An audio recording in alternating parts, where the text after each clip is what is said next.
stunning, breathtaking, mysterious. Those who've seen the remains of the ancient city of Sigiriya in Sri Lanka with their own eyes will find many words to describe their impressions. Built on top of a huge boulder, the fortifications continue to fascinate us to this day. Declared a World Heritage Site by UNESCO in the early 1980s, the tranquility still fascinates countless tourists from all over the world.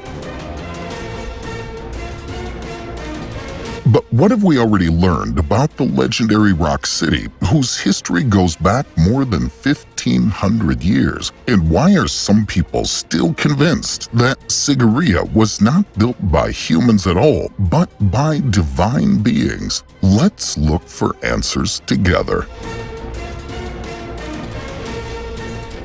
Before we get started, be sure to hit the like button and ring the notification bell for more videos. Also, stick around until the end to learn one mysterious fact about this lost city that will leave you speechless.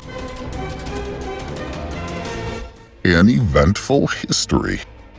As just mentioned, the rock forest of Sigiriya looks back on a history of more than 1,500 years. However, archaeological discoveries show that human settlement in the region did not begin with the construction of the city. Some of our ancestors settled here as early as 5,000 years ago. Over time, the surrounding area also served as a home for Buddhist monks. The corresponding finds are dated to the 3rd century BC. In view of the difficult situation offered by the approximately 200-meter-high elevation, one might think that colonizing the mighty block of rock seemed anything but practical. However, that position at dizzying heights also has some fundamental advantages. It's difficult for enemies to reach, and it provides a perfect all-round view of the surrounding areas. In fact, it was no coincidence that the ancient complex was built on this very spot. Let's take a look at the bloodthirsty events that preceded the construction of the rock city.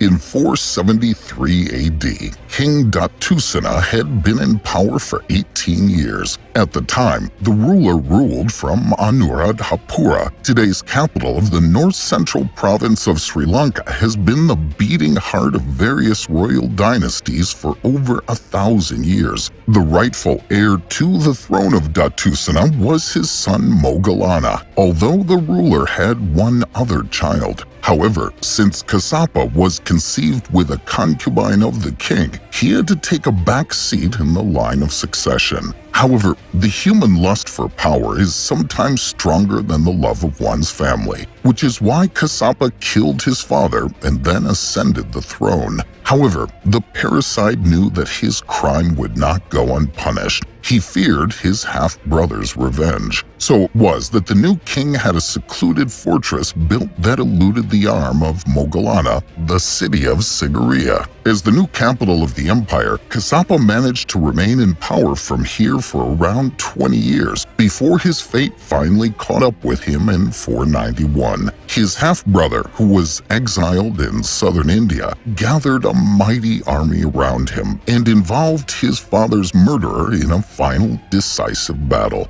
And indeed, he managed to bring Kassapa to his knees. The new king then declared Anuradhapura the capital again. In a period that followed, more precisely up to the 15th century, the fortress functioned as a Buddhist monastery again. The Golden Temple of Dambulla shows what the everyday life of the monks was like. In summary, this is the name of a total of 8 prayer temples that were built at different times and are only bursting with overwhelming paintings and figures. After the time of the monks, the king of Kandy could take refuge in the fort in case of need. In fact, we've only known about the existence of the former rock city in our western latitudes since the late 19th century. At that time, British archaeologists managed to rediscover Sigiriya's relics with all their breathtaking testimonies.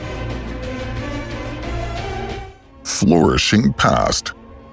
Given the rock fortress's designation, one might think that Sigiriya was a more utilitarian shelter with few amenities, but the exact opposite is true. The so-called Lion City was by no means a desolate place in which the everyday life of the residents was determined by the fear of an imminent danger, but a flourishing haven of life. Let's just take a look at the impressive fountain garden. This still testifies to the extraordinary knowledge of its builders and is considered a prime example of advanced technology of the past. The ingenious system of wells, canals, lakes, and dams ensured that drinking water never ran out, even in the event of a siege. Even if some buildings didn't manage to resist the gnawing ravages of time, their remains give a deep insight into the everyday reality of the former population. So high up on the rocks were the magnificent palaces, of which nothing more than the foundations are left today. The reason for this is that the pompous buildings were not made of solid stone, but of wood and weathered over the centuries. However, things are quite different with the so-called cloud girls. These are detailed frescoes that line the ascent to the monolith. An inscription tells us that there were once 500 of these amazing drawings. Today, we can still admire 22 of them. In detail, many shirtless women greet us here. The beauties from days long gone have been worked out in such detail that they almost look lifelike. A sad incident from 1967 shows that the breathtaking works of art are not appreciated by everyone. At that time, some of the cloud girls were damaged by unknown persons. Then, in the 1970s, the government decided to restore some of the artworks and give them a breast lift of sorts. According to this, the nipples of some women were drawn a little higher than was originally the case. Moreover, the 22 cloud maidens have managed to survive through the centuries because they were made in a particularly protected place. In detail, the corresponding rock niche is located in such a way that it cannot be reached by the heavy rains. Anyone who visits Sigiriya and is toying with the idea of capturing the centuries-old works of art should be careful. Tourists are strictly forbidden to take photos of the cloud girls. Mirror wall. What constitutes a real annoyance for those responsible for the city today is of inestimable value for archaeologists: graffiti. Admittedly, the graffiti left on Sigiriya's mirror wall is quite different from the urban artwork we see on trains or on the walls of houses. In detail, we're dealing here with the oldest evidence of Sinhalese poetry. Made between the 7th and 11th centuries AD, the decoding of the mirrored wall played a crucial role in the study of the Sinhala language. In terms of content, the graffiti deals with the cloud girls already presented, which also tells us that there were once 500 of the painted beauties. And what does the name mirror wall mean? Hundreds of years ago, was there a huge mirror in which the residents could gaze at themselves? Well, it wasn't quite like that, but something similar. The name goes back to the fact that the plastered wall was always polished to a high gloss during the reign of the king. In this way, it was possible for the ruler to admire his own face. Lion Gate. As already briefly mentioned, Sigiriya is also known as the Lion City. To understand why this is so, it's worth taking a look at the derivation of the name Sigiriya. In detail, this goes back to Sigiriya, which means something like Lion Rock. This name can probably be traced back to the massive stone lion that once adorned the main gate. Nowadays, however, only 2 oversized paws remain of the gigantic cat. In the 5th century, the site was much more spectacular. Anyone who wanted to enter the complex had to pass through the mouth of the huge guard, very similar to a scene from Disney's Aladdin, if you ever watched the film as a child. The City of the Gods. We've already told you about the background to the construction of the Lion City. However, the local population has a completely different variant in this regard. According to this, the rock fortress was by no means built by ordinary people, but by powerful gods. But what is this fascinating myth all about? The divine beings are said to have descended to Earth from time to time. In order to have a place of residence befitting their status there too, they created the picturesque complex. In detail, Sigiriya is said to be modeled after the home of the god Kubera. Within mythology, Kubera embodies the god of wealth, traders, and treasures. It's commonly assumed that the cloud maidens depict the king's courtesans. On the other hand, there's the assumption that the enchanting women were also goddesses. But that's not all. In fact, the city is said to have once possessed a magical palace that represented the direct connection between the world of the gods and ours. Whether we believe in divine origin or not, there's no question that Sigiriya still poses some great mysteries to this day. Much as is the case with the ancient Egyptian pyramids, the site's terrestrial background is challenged by the immense effort required to build it. Some people even say that it would have been practically impossible for the 5th century people to haul the required building material to a height of 200 meters. While the chosen location is often attributed to its practical all-round view and inaccessibility to the enemy, we mustn't forget that there's a religious connection here too.